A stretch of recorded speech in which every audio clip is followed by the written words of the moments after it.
Friend, this is Aman Verma and you are watching you believe you will.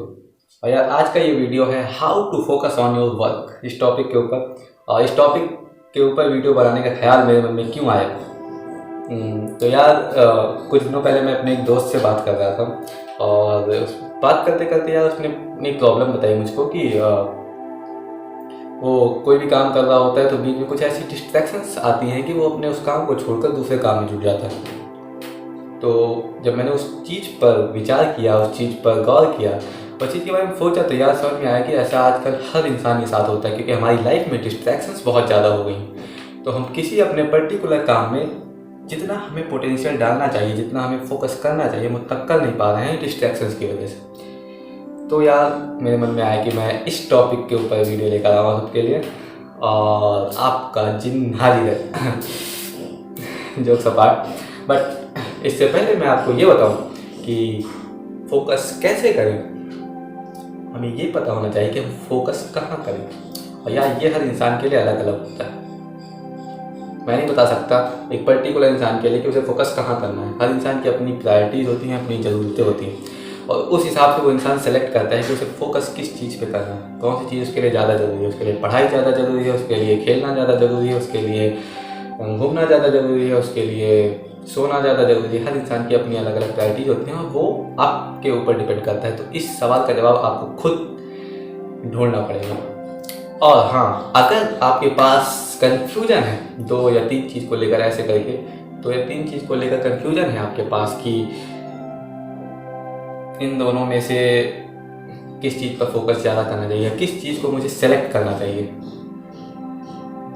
तो एक simple चीज़ कर सकते हो आप यार कि एक कॉइन लो और उस कॉइन को यूँ हवा में उछालो। आप उसके हेड पर सेलेक्ट करो कि हेड आया तो ये करूँगा, टेल आया तो ये करूँगा। अब जब वो सिक्का उछालोगे ना, तो फैसला हेड या टेल आने पर नहीं होगा। जब वो सिक्का हवा में होगा उसी वक्त आपको आपका जवाब मिल जाएगा। सिंपल सी चीज़ है, जब वो सिक्का हवा में होगा तो आपके दिल से आवाज़ आएगी या काश हेड आ जाए या काश टेल आ जाए। तो आप वही होगा आपका जवाब, जो आपका मन चाहता होगा वही बोलेगा आपका दिल कि काश ये आ जाए, और आपको आपका जवाब मिल जाएगा। तो ये एक चीज़ सिंपल सी कर सकते हो आप किसी भी डिलेमा सिचुएशन में। और तो चलो, हमें ये तो पता चल गया कि हमें फोकस कहाँ करना है। अब हमें फोकस क्यों करना है ये भी पता होना चाहिए हमको। हमें कोई काम करना है तो हम क्यों कर रहे हैं वो काम? मजबूरी है, हम पढ़ाई कर रहे हैं, क्यों कर रहे हैं? परसों एग्जाम है, पास होना है, इस वजह से कर रहे हैं? नहीं, इस वजह से कर दो तो बेकार है। हम खेल रहे हैं, क्यों खेल रहे हैं? दोस्त खेलने जा रहे हैं इसलिए खेलने जा रहे हैं, या फिर मज़ा आती है खेलने में, या फिर हाँ मन करता है खेलने का इसलिए खेल रहे हैं, या फिर फिटनेस के लिए खेल रहे हैं। तो हमें वजह पता होनी चाहिए। बहुत सिंपल सा थॉट है, सिंपल सी स्टोरी समझना इसको। एक सिचुएशन है, आपको पता है कि आपका गोल क्या है, पर वो गोल आपका है क्यों? वही गोल क्यों है? दुनिया में इतने सारे गोल हैं, आपको क्यों लग रहा है कि आपका गोल वही है? क्यों? उसके पीछे एक मकसद होना चाहिए। जब किसी चीज़ के साथ आप मकसद जोड़ लेते हो तब आपको रियलाइज होता है कि हाँ वो चीज़ आपके लिए कितनी ज़रूरी है। जैसे कि बहुत सिंपल सी सिचुएशन है, ये समझने की कोशिश करना कि मान लो आप ऐसे खड़े हो नॉर्मली, ठीक है, अकेले चुपचाप से हो करके, और सामने से 3-4 लोग आते हैं, 3-4 लोग आते हैं बॉडी बिल्डर टाइप में, और आपसे कहते हैं आप उनके सामने से हट जाओ वरना वो आपको मार देंगे। तो क्या करोगे? आप हट जाओ। आपका गोल है, आपसे किसी ने कहा आपको उन आदमियों से लड़ना है, आप क्या करोगे? लड़ोगे उनसे? क्यों लड़ोगे? नहीं लड़ोगे। क्यों लड़ोगे? बेवकूफ़ है कोई, फालतू में जाके लड़ लेगा, हट जाओगे रास्ते से। लेकिन अगर आप यूं ही खड़े हैं और आपके सामने 3-4 लोग ऐसे आते हैं और आपसे कहते हैं आप रास्ते से हट जाओ, तो आपके जस्ट पीछे आपकी माँ खड़ी हुई है, और वो जो 3-4 लोग हैं वो आपको नहीं, आपकी माँ को मारना चाहते हैं, फिर क्या करोगे? डू और डाई। या तो मकसद पता करो यार, क्योंकि हमें क्या चाहिए वो चीज़ मैटर नहीं करती है। हमें जो चाहिए वो क्यों चाहिए, अगर हमें वो पता है तब हमारे अंदर इमोशंस क्रिएट होते हैं उस चीज़ को पाने के लिए, उस चीज़ को करने के लिए। बहुत सिंपल सी चीज़ है, इमोशंस किसी ने कहा था इमोशंस मतलब एनर्जी इन मोशंस, और हमें गोल पाने के लिए एक्शन करना पड़ता है। एक्शन कहाँ से आता है? एक्शन इमोशंस से आते हैं। इमोशंस का मतलब होता है एनर्जी इन मोशंस, यानी अगर आपको एक्शन करना है तो आपको पहले अपने अंदर की एनर्जी बढ़ानी होगी। एनर्जी कहाँ से आएगी? जब आपको कोई चीज़ गंवाने का डर, आपको पता होगा कि हाँ आप ये चीज़ अगर नहीं करोगे तो आप क्या गंवाओगे। तो मकसद पता करो यार। कोई भी गोल सेलेक्ट करने से पहले, कोई भी विजन रखने से पहले, कोई भी मिशन रखने से पहले आपको वजह पता होनी चाहिए आप वो चीज़ कर क्यों रहे हो।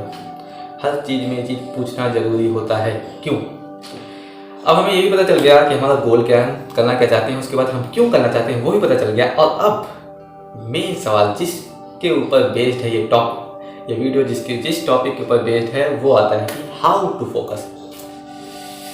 तो यार हम ज़्यादातर लोगों की यही प्रॉब्लम है आज के टाइम पर कि हम फोकस नहीं कर पाते। क्यों नहीं कर पाते? क्योंकि डिस्ट्रैक्शंस बहुत ज़्यादा है।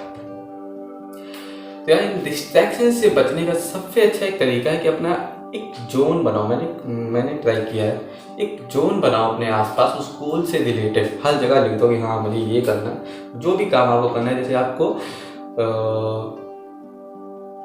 खेलना पसंद है आपको, या फिर पढ़ना पसंद है, आपको फिजिक्स पढ़ना बहुत पसंद है, तो आप रोज आप हर जगह लिख दो आप रोज 3 घंटे फिजिक्स पढ़ोगे, 3 घंटे फिजिक्स पढ़नी है। और वो चीज़ जब आप देखोगे ना तो आपका माइंड जो होगा वो ऑटोमेटिकली आपको इंस्ट्रक्शन देगा कि हाँ फिजिक्स पढ़ने का टाइम हो गया। चलो कुछ तो कोई भी काम आप कर रहे हो आपका माइंड अपने आप कहेगा कि हाँ चलो फिजिक्स पढ़ने का टाइम हो गया।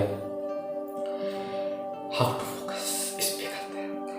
और यार अब आती है मेन प्रॉब्लम कि ये सब हो जाता है हमारे साथ, हमें ये भी पता होता है कि हम क्या पाना चाहते हैं, हमें ये भी पता होता है हम उसे क्यों पाना चाहते हैं, हम उस पर जी तोड़ के मेहनत भी कर रहे होते हैं, लेकिन फिर लाइफ में कुछ ऐसा होता है कि हम बिल्कुल टूट जाते हैं। कुछ ऐसा होता है कि आपको लगता है कि यार ये गोल आपसे अचीव नहीं होगा। कुछ ऐसा होता है कि आपको लगने लगता है यार ये गोल आपके लिए है ही नहीं, और उस वक्त आपको 2-3 कंधे मिल जाएंगे रोने के लिए कि हाँ बहुत बुरा हुआ तुम्हारे साथ, तुम नहीं कर सकते वो चीज़, कोई बात नहीं दूसरा गोल ट्राई करो। यार उस वक्त जब भी ऐसी कोई सिचुएशन आए आपके सामने तो यार ये स्टोरी जरूर याद रखना। ये स्टोरी है एक 16 साल के लड़के की, बात है 1989 की, 1990 की नहीं 1989 की। इंडिया और पाकिस्तान का मैच चल रहा होता है। पाकिस्तान के बड़े बड़े बॉलर वसीम अकरम, वकार यूनुस, शोएब अख्तर ऐसे बॉलर बॉलिंग कर रहे होते हैं। इधर इंडिया टीम की बैटिंग चल रही होती है, आखिरी दिन होता है मैच का और इंडिया को वो मैच बचाना होता है। जीत से तो इंडिया बहुत दूर होती है, इंडिया हारने के करीब होती है, लेकिन इंडिया को वो मैच ड्रॉ करना होता है। अब अजहरुद्दीन, रवि शास्त्री ऐसे बड़े बड़े प्लेयर आउट होके जा चुके होते हैं, और उस वक्त वहाँ कोई भी इंसान ऐसा नहीं था जो पाकिस्तान के बॉलरों की आंखों में आंख डालकर देख सके। और पाकिस्तान के बॉलर्स का ये कमिटमेंट है, ये बयान दिया है उन्होंने कि उस पिच से ज़्यादा तेज पिच आज तक उन्होंने कभी नहीं देखी थी। और उस पिच पर 4 विकेट डाउन होते हैं इंडिया के, तब एक 16 साल का बच्चा आता है, छोटे कद का मासूम सा बच्चा आता है, और उसको देखकर सब चौंक जाते हैं। 16 साल का बच्चे जब इतने बड़े बड़े बॉलर नहीं खेल पाए तो क्या करेगा वो आता है पहली बार देखता है, विकेट देखता है, वो बैटिंग के लिए तैयार होता है, सामने से वकार यूनुस भागता हुआ चला आता है। पहली बॉल वकार यूनुस बाउंसर मारता है और बॉल टप्पा खा के सीधे उसके नाक पे पड़ती है, और नाक पे जैसे पड़ते हुए लड़का वहीं गिर पड़ता है। चारों तरफ खून ही खून फैल जाता है, हाथ में, ग्लव्स में, हर जगह खून ही खून फैला हुआ होता है। उस वक्त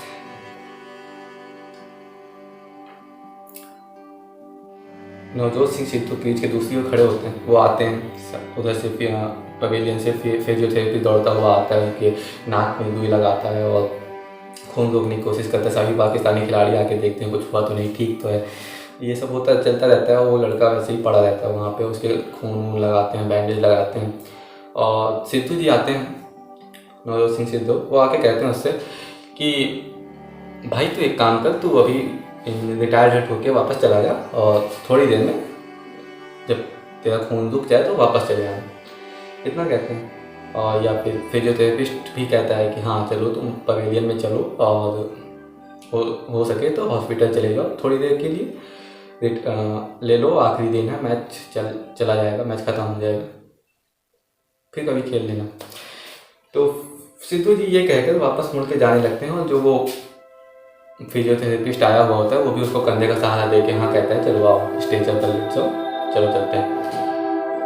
उस वक्त पूरी दुनिया ये सोच रही होती है कि अरे हाँ 16 साल का बच्चा है, क्या खेलेगा, चोट लगे वापस चले जाना चाहिए। और हर इंसान, और कुछ इंसान तो ऐसे थे जो उस वक्त ये बयान दे रहे थे कि यार ऐसा तो होना ही नहीं चाहिए, 16 साल के बच्चे को आप इतने फास्टर बॉलर के सामने खिलाने के लिए तैयार ही नहीं करना चाहिए, इन चीज़ों पे रोक लग जानी चाहिए, बैन लग जाना चाहिए कि नहीं, एक फिक्स्ड एज होनी चाहिए कि इस एज से कम उम्र का लड़का खेलना ही नहीं चाहिए। उन सब का ये बयान था।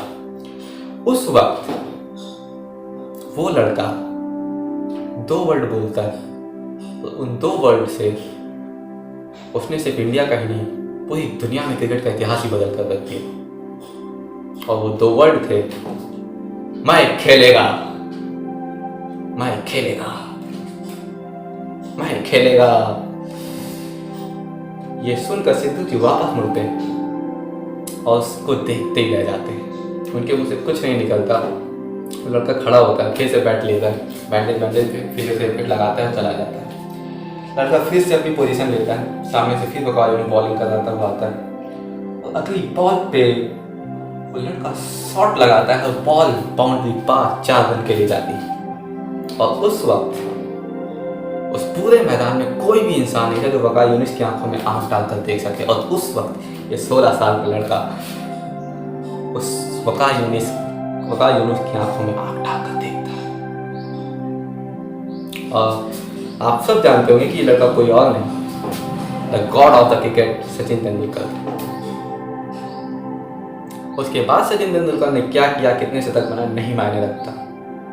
मायने रखता है कि उस दिन उसने क्या किया था, जब पूरी दुनिया उसको कंधा देने को तैयार थी, जब पूरी दुनिया उसका साथ देने को तैयार थी कि नहीं हाँ तुम चले जाओ वापस। उस वक्त उसने वो फैसला लिया जो कोई नहीं ले सकता था, जो उसके दिल ने कहा वो सुना उसने, और वो था कि वो खेलेगा।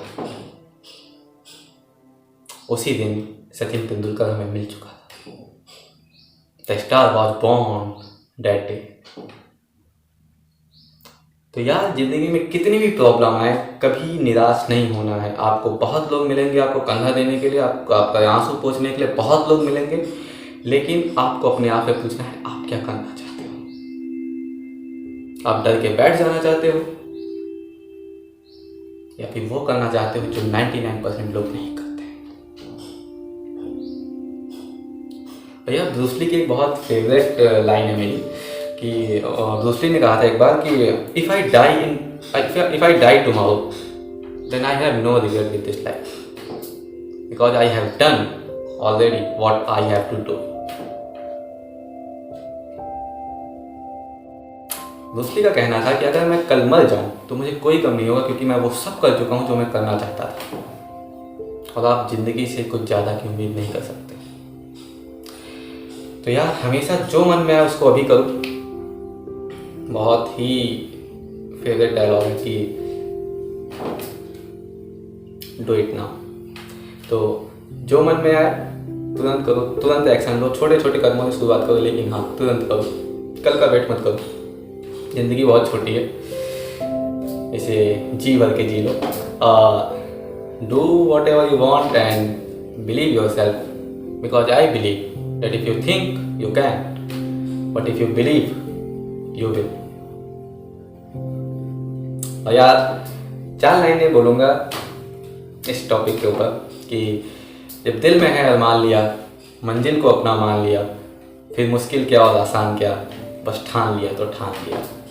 जब दिल में है अरमान लिया, मंजिल को अपना मान लिया, फिर मुश्किल क्या और आसान क्या, बस ठान लिया तो ठान लिया। क्या इन्हीं 4 लाइनों के साथ इस वीडियो को ख़त्म करते हैं और bye bye, see you, take care and be happy.